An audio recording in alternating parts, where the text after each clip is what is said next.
Welcome to No Rules Review with your host, Hey everybody, Malay. Ethan Malay here, and today we're looking at Mechs vs. Minions by Riot Games. Riot Games? Yeah, those are the guys and gals who make League of Legends, which is apparently the biggest video game in the world.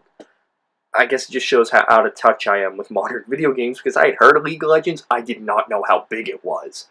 Since they announced the game, I've looked at stuff. I even watched some of the World Series or World Championships. And it's massive. I have no idea what's going on, but it seems like people are enjoying themselves, so that's good. Mechs vs. Minions, though, is not like League of Legends, from what I can tell.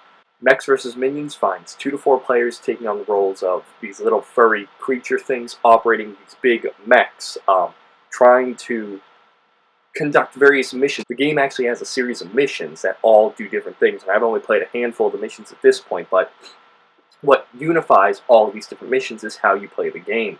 Players each round are going to draft cards to put into the command slots of their mech. There's 1 to 6 slots that you put cards in, and then when it's your turn, you just start from left to right, 1 through 6, and you do everything the cards say. So it leads to some hilarity because you can't really control too much of what's going on with the mechs. You can try to control the chaos, but it's still chaos. So I mean, we've had games where the mechs go racing in one direction to spin around and then slam into a wall and shoot their flamethrower at the wall. Or they'll back up, move side to side, and then shoot a bunch of like circular saw blades at nothing. So it's a game that sort of relies on the randomness to provide humor and to provide a lot of the fun of the game. It is still a fun game, though, don't get me wrong. But what makes it fun is that you are trying your best to control chaos. Players are working together. It is a cooperative game, and each mission, like I said, has some different requirement of what you need to do. The drafting of the cards is a sort of unique thing. You flip over a certain amount of cards, and then there's a timer, a sand timer, and everybody has to pick their cards within that time, otherwise they get stuck with random cards. It's okay. I found that, I mean, when you teach people, it says don't use the sand timer, and then when you introduce it, it works to try to get rid of the people who think too much about their actions, because this game is not for thinking long and deep about the actions, but I don't know, I found that some people just don't respond well to it.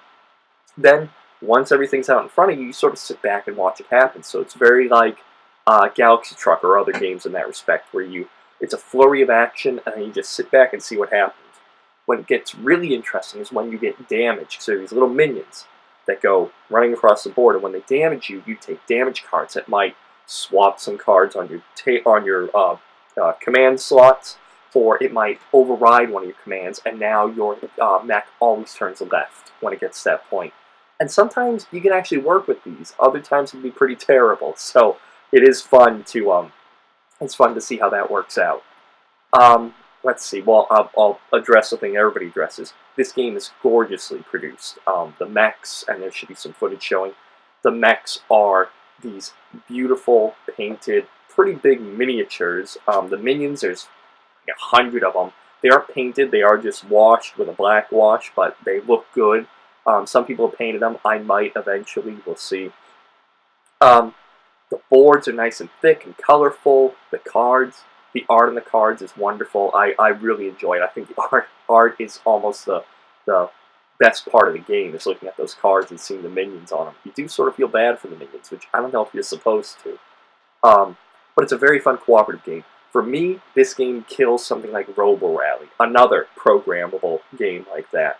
Robo Rally can stretch very long, and you really sort of are frustrated in terms of what you can't do. Mechs vs. Minions is much shorter, and when your mech's not doing what you want it to do, it's funny more than frustrating, because you're working with everybody else, and even when you're not doing what you want to do, you still sort of feel awesome, because those little minions only take 1 hit to kill. So your mech goes running through them, and you're just murdering minions left and right, and you're blasting fire and zapping them, so you feel that even though you have no idea what your mech's doing, it's doing something good. And that's nice. They're quick missions, and you feel like you're accomplishing something even when literally it's just out of your hands what's happening. This is not a deep strategy game, so if you're looking for a deep strategy game, go the other way. It is not a Amerithrash game, though. It is not just the thematic game with all these tiny minutiae that you got to try to memorize. It's a pretty simple programmable movement game. It's released in one big wave at $75. It's going to release in another big wave, and they might print more. It might be difficult right now to get your hands on it, but it will be easier in the future. And if you enjoy programmable games and you want a programmable cooperative game, which I can't think of any other ones, this is a great game. It's wonderful to have out on the table. Everybody sees it. People want to know what it is. People want to play it. The only downside to the entire thing I can think of is that the box is massive. It's gargantuan. Actually, if you wait, I'm going to go get it. Oh, so here we go. Oh, it's heavy too. This is the game. This is what you end up playing, or trying to put on your shelf, and you see, this is massive. I mean, forget the weight. This won't fit on most people's, shelves if you have shelves like I do. Even depth-wise, it won't fit on a lot of bookshelves, but whew, if you can find a place for it, it's a great game. I give all the credit in the world to Riot. They know how to make a good game. I'm curious if they're going to make more. I wonder what they would do if they made more. But I am looking forward to it if they do. I don't know if I'd get it. I am happy with this. I don't know if I'd pay the crazy prices people pay for it. It's a good game. It's not the greatest game that's ever been made, but it is a good game, and it fits a niche that I don't have. That's not filled by anything else, so that makes it something that's staying in my collection. If you like what you saw today, share, like, subscribe, comment. Otherwise, this has been Ethan Malay with No Rules Review, and I'll see you next time. Bye-bye now. This has been another No Rules Review by Ethan Malay. If you enjoyed this video, consider sharing, commenting, liking, and most importantly, subscribing. For this and other great games, join us over on BoardGameGeek.com. Thanks for watching, and we'll see you next time.